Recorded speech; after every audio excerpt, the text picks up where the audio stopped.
హిందూ మహాసముద్రంలో తుఫాను కారణంగా ఒక వర్తకుని ఓడ సముద్రపు అలల తాకిడికి మునిగిపోతుంది.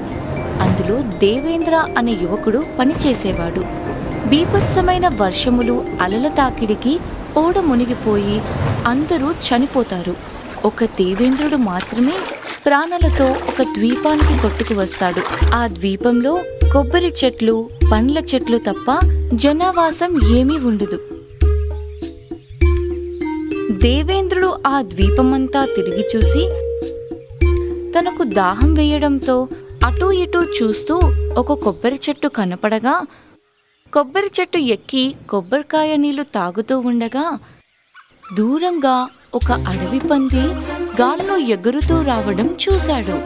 అది చూసిన దేవేంద్రునికి ఆశ్చర్యం వేస్తుంది. ఎందుకంటే ఆ పందికి రెక్కలు కూడా ఉండవు. అయినా గాల్లో ఎగురుతూ ద్వీపానికి వచ్చి ఒక పెద్ద బండరాయి దగ్గరకు వచ్చి పెద్ద పెద్ద గురుకలు పెడుతూ నిద్రపోతుంది. అది చూసిన దేవేంద్రుడు మెల్లగా చెట్టు దిగి ఆ జీవి దగ్గరకు వచ్చి ఆ జీవిని పరిశీలించసాగాడు.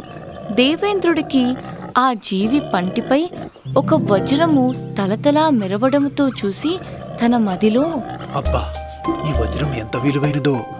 ఇది నా సొంతమైతే నా దేశానికి వెళ్ళి దీన్ని అమ్మి నా కష్టాలన్నీ తీర్చుకుంటాను అనుకొని మెల్లగా వజ్రాన్ని తీసుకోవడంతో పందికి మెలకువ వచ్చినట్లు కదులుతూ ఉండగా దేవేంద్రుడు భయపడి, దేవుడా, ఈ పంది నన్ను చంపేస్తుంది కాబోలు. చెట్టు మీద ఉండిపోతే ఎంత బాగుండేది. ఈ మాట మనసులో అనుకోవడమే ఆలస్యం. తాను గాల్లోకి లేచి కొబ్బరి చెట్టు మట్టల మధ్య చేరుతాడు. ఏంటి ఈ వింత? ఈ వజ్రంలో దివ్యశక్తి ఉన్నట్లుంది.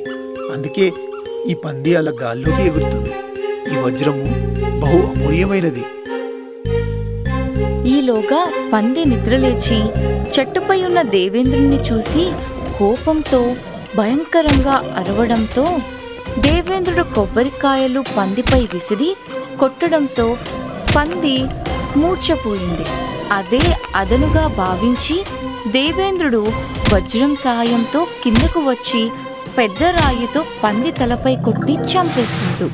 ఆ పంది చనిపోగానే రాక్షసుడిలా మారి తన రూపానికి రావడంతో ఇది చూసిన దేవేంద్రుడు ఈ పందిని చంపి మంచి పని చేశా అనుకుని ఆ వజ్రం సాయంతో ఆ ద్వీపాన్ని చూద్దామని వెళ్తాడు. ఆ గాల్లో ద్వీపం లోపలికి వెళుతూ ఉండగా చీకటి పడుతూ ఉండగా దట్టమైన పొగ కనిపించడంతో ఎవరో ఉన్నారనుకుని అటుకేసి దిగసాగాడు. అక్కడొక ఇల్లు ఉంది. దాన్ని ఎదురుగా ఒక కాళ్ళు లేనివాడు కూర్చొని నిప్పుల్లో ఒక మేకను కాలుస్తున్నాడు.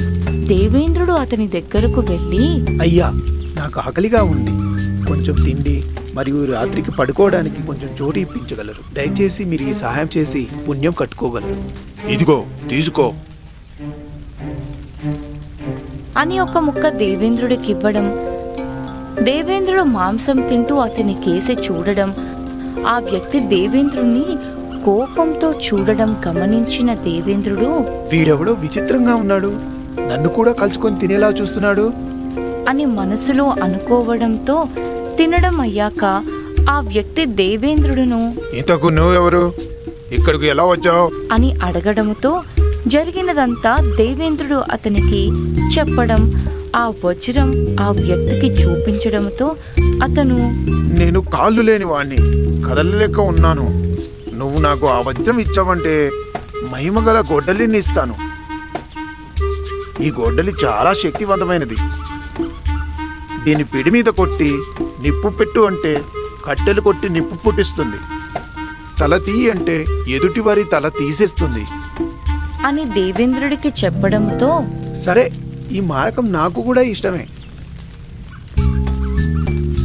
అని ఇద్దరు ఒక చేత్తో వజ్రం ఇచ్చి ఇంకో చేత్తో గొడ్డలి మార్చుకోవడం, గొడ్డలి చేతిలోకి రాగానే ఈ ముసలోడి తలతీ అనడంతో ఆ గొడ్డలి ఎదురుగా ఉన్న వ్యక్తి తల తీయడం, ఆ వ్యక్తి చనిపోయి మరో రాక్షసుల్లా మారడంతో వీడి తల తీసి మంచి పని చేశా. ఈ దివిలో అంతా రాక్షసులే ఉన్నారనుకుంటా. నేను చాలా జాగ్రత్తగా ఉండాలి. ఇక ఇక్కడి నుండి బయలుదేరుదాం అని గొడ్డలి వజ్రంతో ముందుకు వెళ్ళడం. కొద్దిసేపు అయ్యాక కొంత దూరంలో ఒక ఇంటి అరుగుపై ఒక చేతులు లేనివాడు అతని పక్కన ఒక పాత్ర ఉండడం. అటుగా వస్తున్న దేవేంద్రుణ్ణి చూసి ఆ వ్యక్తి కంగారుపడి కాలితో పాత్రను తోశాడు. ఆ పాత్రలో నీరు ప్రవహిస్తూ చూస్తూ ఉండగా ఆ నీటి ప్రవాహం పెరిగి దేవేంద్రుని ముంచెత్తడంతో దేవేంద్రుడు తన దగ్గరున్న వజ్రంతో గాల్లోకి తేలి మరోపక్క చేరడంతో అది చూసిన ఆ వ్యక్తి ఆశ్చర్యపోయి ఇదేం విద్య అని దేవేంద్రుని అడగడంతో నువ్వు గాల్లో ఎలా ఎగరగలిగావు? ఇది ఎలా సాధ్యమైంది? ఇది మహిమగల వజ్రం, దీని సహాయంతో ఏదైనా చేయగలం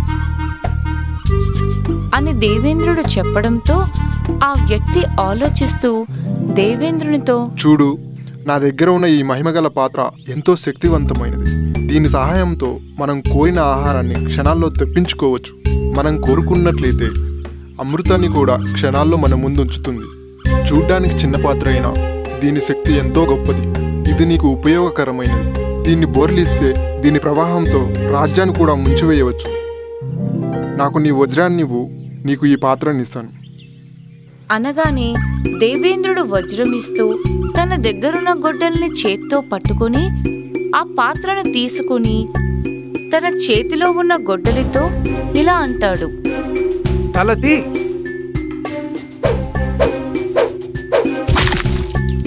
అనడంతో ఆ గొడ్డలి ఆ వ్యక్తి తల నరకడం, ఆ వ్యక్తి రాక్షసునిలా మారడంతో దేవేంద్రుడికి ఆ పాత్ర కూడా తన సొంతం అవ్వడంతో ఆనందంతో అక్కడి నుంచి బయలుదేరాడు.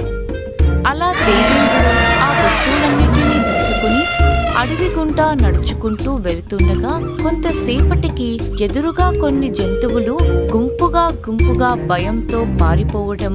ఇది గమనించిన దేవేంద్రుడు మెల్లగా ముందుకు సాగుతూ ఉండగా ఒక డోలు శబ్దం వినిపించడం. అటుగా వెళ్లి చూడడంతో అక్కడ ఒక పెద్ద రాక్షసుడు కూర్చొని ఎదురుగా డోలు వాయిస్తూ పక్కన మాంసం తింటుండడం. దేవేంద్రుని చూసి ఆ రాక్షసుడు, ఓయ్ ఇటురా, వచ్చిన ఆతిథ్యం స్వీకరించు అనడంతో దేవేంద్రుడు వచ్చి ఎదురుగా కూర్చోవటం. ఆ మాంసము మనిషి మాంసంలా అనిపించి ఆ రాక్షసునితో, చూడు రాక్షసరాజా, నేను శాకాహారిని, నేను మాంసము భుజించను.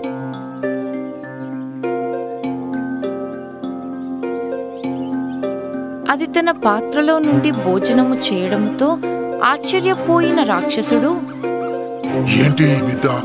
ఆ పాత్ర నుండి అన్ని ఆహార పదార్థాలు ఎలా వస్తున్నాయి?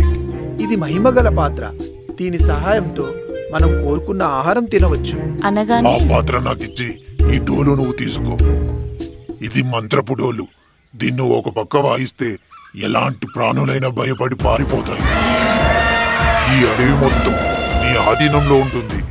రెండో పక్క వాయిస్తే అంతులేని సేనలు పుట్టుకొచ్చి నిన్ను అని రక్షిస్తాయి అన్నాడు. దేవేంద్రుడు సరే అంటూ తల ఊపుతూ తన చేతిలో ఉన్న గొడ్డలి సహాయంతో రాక్షసుని తల నరికేస్తాడు. దేవేంద్రుడు ఆ దివిలో డోలు, పాత్ర, వజ్రం దొరికిన ఆనందంతో దేశ పర్యటనకు బయలుదేరతాడు. ఆ ద్వీపము నుండి వెళుతూ ఈ శక్తుల సహాయంతో ఆపదలో ఉన్న ప్రజలను కాపాడాలి అని అనుకుంటూ వెళ్తాడు.